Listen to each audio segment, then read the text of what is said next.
ধর্মকথা ৩৬৫-এর আজকের পর্বে আপনাদের স্বাগত। আজ আমরা শুনব এমন এক রাতের গল্প যে রাতটা অযোধ্যার সব আনন্দ সব আলোকে এক নিমিষে গ্রাস করে নিয়েছিল। আজকের কাহিনীর নাম অযোধ্যার অন্ধকার রাত। তো আগের পর্বে আমরা কোথায় ছিলাম মনে আছে? গোটা অযোধ্যা তখন রামের রাজ্যাভিষেকের জন্য উৎসবে মেতে আছে, কিন্তু অন্যদিকে রানী কৈকেয়ীর মনে কিন্তু একটা অন্য ঝড় বইছে। মন্ত্রার বিষাক্ত কথায় তার মন থেকে ভালোবাসা স্নেহ সব উধাও, তার জায়গায় দানা বেঁধেছে ভয় আর সন্দেহ। আর ঠিক তখনই তার মনে পড়ে গেল সেই দুটো প্রতিশ্রুতির কথা যা তিনি প্রায় ভুলেই গেছিলেন।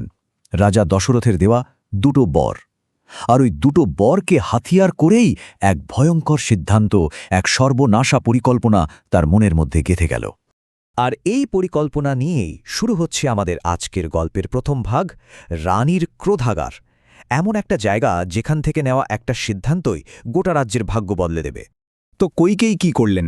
সোজা চলে গেলেন কোপ ভবনে, মানে রাজবাড়ির সেই বিখ্যাত ক্রোধাগারে। সেখানে গিয়ে গা থেকে সব দামি গয়না সব রাজকীয় পোশাক খুলে ফেললেন। তারপর একটা সাধারণ শাড়ি পরে একেবারে ঠান্ডা শক্ত মেঝের ওপর শুয়ে পড়লেন। ভাবুন একবার দৃশ্যটা, তার এই রূপ দেখে যেন রাজপ্রাসাদের বাতাস পর্যন্ত ভারী হয়ে এসেছিল। এই খবরটা কিন্তু বেশিক্ষণ চাপা থাকল না। মহারাজা দশরথের কানে যাওয়া মাত্রই তিনি ছটফট করে উঠলেন। প্রিয় রানীর জন্য তার মনটা কেমন যেন করে উঠল। কি হয়েছে কৈকেয়ীর? এই ভাবতে ভাবতেই তিনি প্রায় ছুটতে ছুটতে এলেন রানীর কাছে। আর এরপরই শুরু হল সেই নাটকীয় মুহূর্তটা। একদিকে রাজার আকুল উদ্বেগ আর অন্যদিকে কৈকেয়ী ঠান্ডা মাথার পরিকল্পনা, দুটো যেন একেবারে মুখোমুখি। কৈকেয়ীকে ওই অবস্থায় দেখে রাজা দশরথের তো বুকটা ফেটে গেল। তিনি কাতর হয়ে বললেন, আমার প্রিয় কৈকেয়ী, কি হয়েছে তোমার? বলো আমাকে, তোমার কি কষ্ট? আমি কথা দিচ্ছি এক্ষুনি সব ঠিক করে দেব। বেচারা রাজা, তিনি তো বুঝতেও পারেননি যে তিনি আসলে একটা গভীর ফাঁদে পা দিচ্ছেন। কিন্তু কৈকেয়ী তো একেবারে পাথরের মতো চুপ। তখন রাজা আরও নরম হয়ে তার পাশে বসে বলতে শুরু করলেন, মনে আছে একবার যুদ্ধক্ষেত্রে তুমি আমার প্রাণ বাঁচিয়েছিলে? আমি তখন তোমাকে দুটো বর দেব বলে কথা দিয়েছিলাম। আজ তুমি আমার কাছে যা চাইবে আমি তাই দেব, একটুও দ্বিধা করব না। হায়, রাজা ভালোবাসার ঘরে বুঝতেই পারলেন না যে তিনি নিজের হাতেই কৈকেয়ীকে অযোধ্যা ধ্বংস করার সবচেয়ে বড় অস্ত্রটা তুলে দিচ্ছেন। এই কথা শোনার জন্যেই যেন কৈকেয়ী অপেক্ষা করছিলেন। তিনি ধীরে ধীরে উঠে বসলেন। তার চোখে মুখে কোনো অস্থিরতা নেই, একেবারে শান্ত। কিন্তু সেই শান্ত চোখের দৃষ্টি ছিল বরফের মতো ঠান্ডা। কি ভয়ঙ্কর সেই চাহনি, যেন সবকিছু তছনছ করে দেওয়ার একটা অশুভ ইঙ্গিত। কৈকেয়ী এবার মুখ খুললেন, সরাসরি রাজার দিকে তাকিয়ে জিজ্ঞেস করলেন, আপনি সত্যি বলছেন? আমার যা ইচ্ছা তাই পূরণ করার প্রতিজ্ঞা করছেন? রাজা তখনও বিপদের আঁচ পাননি। তিনি বললেন, হ্যাঁ, আমি আমার রাজমর্যাদার শপথ নিয়ে বলছি, তুমি যা চাইবে তাই পাবে। ব্যাস, রাজার এই একটা কথাই তার ভাগ্যকে চিরদিনের মতো বেঁধে ফেলল। আর এরপরেই এলো সেই মুহূর্তটা, যে মুহূর্তটার জন্য এত আয়োজন। কৈকেয়ী চাইলেন তার সেই দুটো বর, সেই বর যা অযোধ্যার ইতিহাসে একটা কালো অধ্যায়ের জন্ম দেবে। কৈকেয়ী সোজা রাজার চোখের দিকে তাকালেন। তার গলায় কোনো দ্বিধা নেই, কোনো মায়া নেই, একেবারে বরফের মতো ঠান্ডা কঠিন গলায় বললেন, শুনুন, আমার প্রথম বর হল রামের জায়গায় আমার ছেলে ভরত অযোধ্যার রাজা হবে। এই কথাটা শুনেই রাজার নিঃশ্বাস প্রায় বন্ধ হয়ে যাওয়ার জোগাড়। তিনি হয়তো ভাবছিলেন এর থেকে ভয়ঙ্কর আর কি হতে পারে, কিন্তু তিনি ভুল ছিলেন। কৈকেয়ী একটুও থামলেন না, বলে চললেন, আর আমার দ্বিতীয় বর, আপনার প্রাণের চেয়েও প্রিয় পুত্র রামকে 14 বছরের জন্য বনবাসে পাঠাতে হবে। কথাগুলো যেন রাজার মাথায় বাজ পড়ার মতো লাগল। তার মুখটা এক মুহূর্তে ফ্যাকাশে হয়ে গেল। তিনি থরথর করে কাঁপতে কাঁপতে বললেন, কৈকেয়ী, এ তুমি কি বলছো? রাম তো শুধু আমার নয়, আমাদের সবার প্রিয়। এত নিষ্ঠুর একটা কথা তোমার মুখে এলো কি করে? কিন্তু কৈকেয়ীর মধ্যে কোনো ভাবান্তর নেই। তিনি একই রকম শান্ত কঠিন গলায় উত্তর দিলেন, আপনি আমাকে কথা দিয়েছেন মহারাজ, আর রঘুবংশের রাজা নিজের প্রতিজ্ঞা ভাঙে না।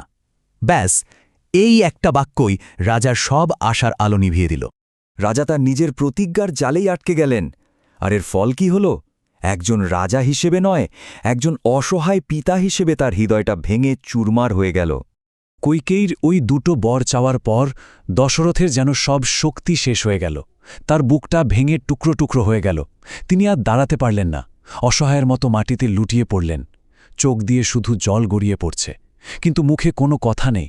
কি বলবেন তিনি?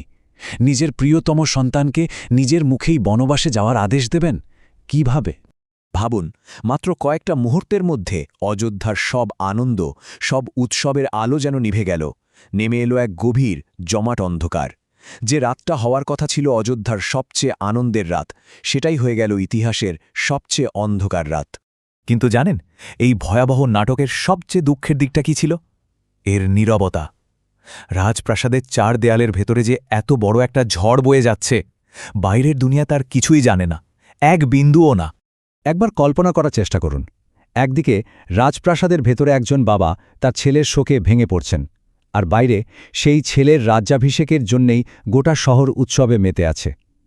ভেতরে একটা গোটা রাজ্যের ভাগ্য লেখা হয়ে যাচ্ছে। আর অন্যদিকে রাম, তিনি নিজের ঘরে শান্তিতে ঘুমাচ্ছেন। কি হতে চলেছে তার কিছুই জানেন না। প্রাসাদের ভেতরে জমাট বাঁধা অন্ধকার, আর বাইরে তখনও বেজে চলেছে আনন্দের সুর। তাহলে এখন সবচেয়ে বড় প্রশ্নটা হলো, রাম কি এই ভয়ঙ্কর অন্যায়টা মেনে নেবেন? কোনো প্রশ্ন না করে বাবার সম্মান রাখতে কি তিনি বনবাসে চলে যাবেন? আর যখন সীতা আর লক্ষ্মণ এই খবরটা শুনবেন, তাদের প্রতিক্রিয়া কি হবে? বোঝাই যাচ্ছে রামের জীবনের আসল পরীক্ষা তো এখনও বাকি। ধর্মকথা 365-এ প্রতিদিন শুনুন রামায়ণের এক নতুন অধ্যায়। মানবজীবনের ধর্ম, ন্যায়, ভালোবাসা ও ত্যাগের মহাকাব্য রামায়ণ এখন শুনুন এক নতুন ধারায়। ধর্মকথা 365 আপনাদের নিয়ে যাবে এক অনন্য যাত্রায়, যেখানে প্রতিদিন একটি করে নতুন পর্বে উন্মোচিত হবে এই অমর কাহিনীর রহস্য ও মহিমা। চলুন একসাথে শুরু করি এই পবিত্র যাত্রা, রাম, সীতা, লক্ষ্মণ ও হনুমানের চিরন্তন কাহিনীর পথে। প্রতিদিন নতুন পর্ব শুনতে ধর্মকথা 365 চ্যানেলটি সাবস্ক্রাইব করে আমাদের সঙ্গে থাকুন।